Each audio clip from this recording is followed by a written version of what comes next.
Breaking news, nagbunyi ang maraming mga Venezuelan, maging ang mga Venezuelan sa iba't ibang bahagi ng mundo nang madakip ang kanilang leader na si Nicolas Maduro at ang kanyang asawa na si Celia Flores D. Maduro. At ang pagkadakip kay Nicolas Maduro ay sa isang operation na isinagawa ng United States of America mismo sa loob ng Venezuela na tinatawag na Absolute Resolve. Anong mga armas ang ginamit ng United States of America sa naturang operation? Sa magiging susunod na pinuno ng Venezuela, mayroon kayang magiging kaalaman ang United States of America dito?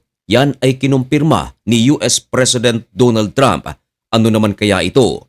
Yan ang ating pag-uusapan sa videong ito. Pero bago ang lahat ay huwag kalimutang mag-subscribe. Samahan na rin ng like ang videong ito at i-click ang notification bell. Napakalaki kasing tulong yan para sa aming mga content creators.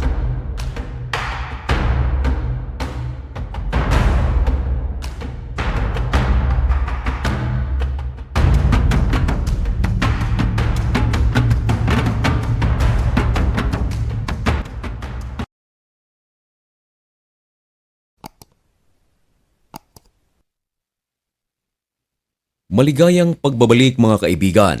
Kumusta kayong lahat? Ngayon ay January 5, 2026 at nagbabaga at napakabagong balita ang ating ihahatid sa inyo. Dako muna tayo mga kaibigan sa balitang Amerika at Venezuela. Tama ang inyong narinig sa ating intro mga kaibigan na ang leader ng Venezuela na si Nicolas Maduro ay nadakip na. Ito ay dahil sa isinagawang operation ng Amerika sa loob mismo ng Venezuela na tinatawag na Absolute Resolve. Sa unang termino ni President Donald Trump sa Amerika, dati nang nagkakainitan ang dalawang ito sa pagitan ni Nicolas Maduro. Nasampahan na rin ng kaso itong si Nicolas Maduro sa nasabing kaso na nagpupuslit ng mga ipinagbabawal na gamot sa iba't ibang bahagi ng mundo. Medyo natahimik lamang ito nang matalo si US President Donald Trump sa isang eleksyon. Pero sa pagkakataong ito, sa pangalawang termino ni US President Donald Trump bilang Pangulo ng Estados Unidos, ay muling umalingaw-ngaw ang mga balita tungkol sa mga anomalya ni Nicolas Maduro.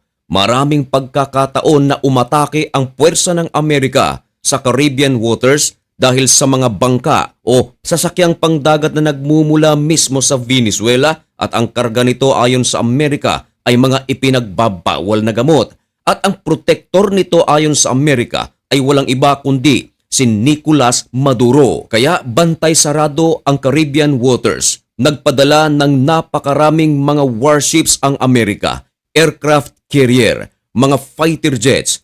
Puwersa nito na inilagay sa Puerto Rico umaabot ng mga 10,000 soldiers. At ang pinakamalubha sa lahat, si Nicolas Maduro may patong sa ulo. Nilagyan ito ng Amerika na $50 million sa kung sino man ang makapaghuhuli kay Nicolas Maduro. Pero nitong nakaraang Sabado ng hapon sa ating oras mga kaibigan, habang tahimik, masaya, hindi man lang akalain ng maraming mga Venezuela na merong malagim na mangyayari sa kanilang lugar.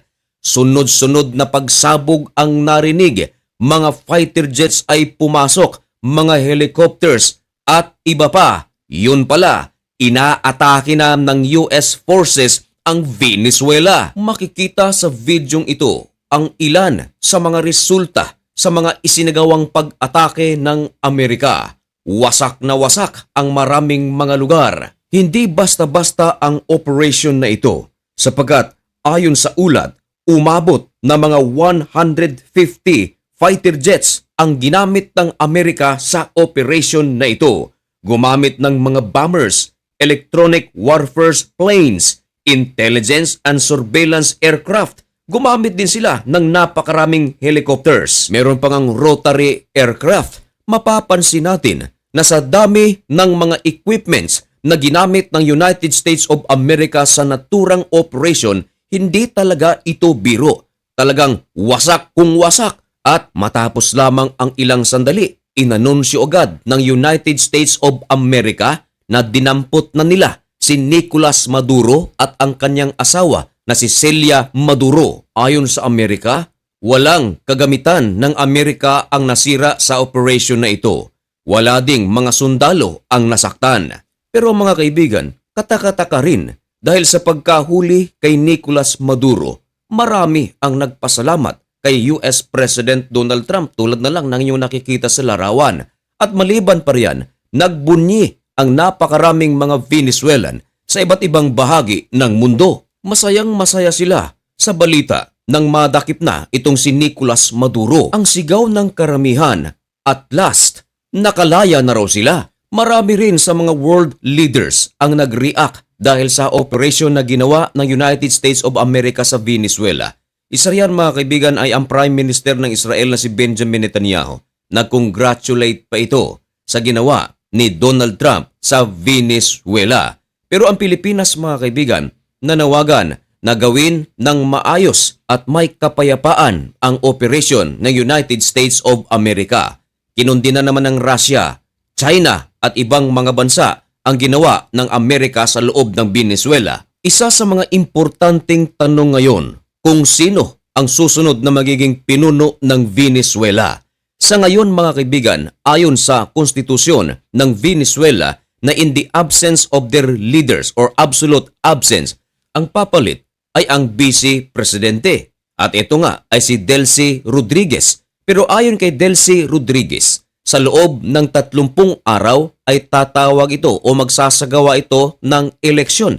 At kung sino man ang manalo, siya ay magsisilbi ng 6 na taon. Pero mga kaibigan, pinag-usapan na naman ng buong mundo ang pahayag ni US President Donald Trump tungkol sa kung sino ang susunod na magiging pinuno ng Venezuela. Merong pahayag si Donald Trump na ganito. Ayan mga kaibigan, tulungan niyo akong basahin. Ayon kay US President Donald Trump, we can't take a chance of letting somebody else run it and just take over what Maduro left off. So, we're making that decision now. We'll be involved in it very much. Nako mga kaibigan, napakaliwanag ng pahayag ni President Donald Trump na kung sino ang magiging susunod na pinuno ng Venezuela ay merong magiging kinalaman ang United States of America. Nako, matindi ito mga kaibigan. Siguradong magsasalita na naman dito ang mga kaibigan ni Maduro. Isa na riyan ang Russia, China at iba pa. Sigurado din na merong mga negatibo na mga komento ang gagawin ng ibang mga world leaders. Pero mga kaibigan, kung kayo ang tatanungin, karapat-dapat lang ba na mangialam ang United States of America sa kung sino ang magdidesisyon, kung sino ang magiging susunod na pinuno ng Venezuela? Ipaalam ang inyong mga komento diyan sa comment section at malugod ko po iyang babasahin. At mga kaibigan, hanggang dito na lamang muna ang video ito. May God bless you and thank you so much for watching. Goodbye.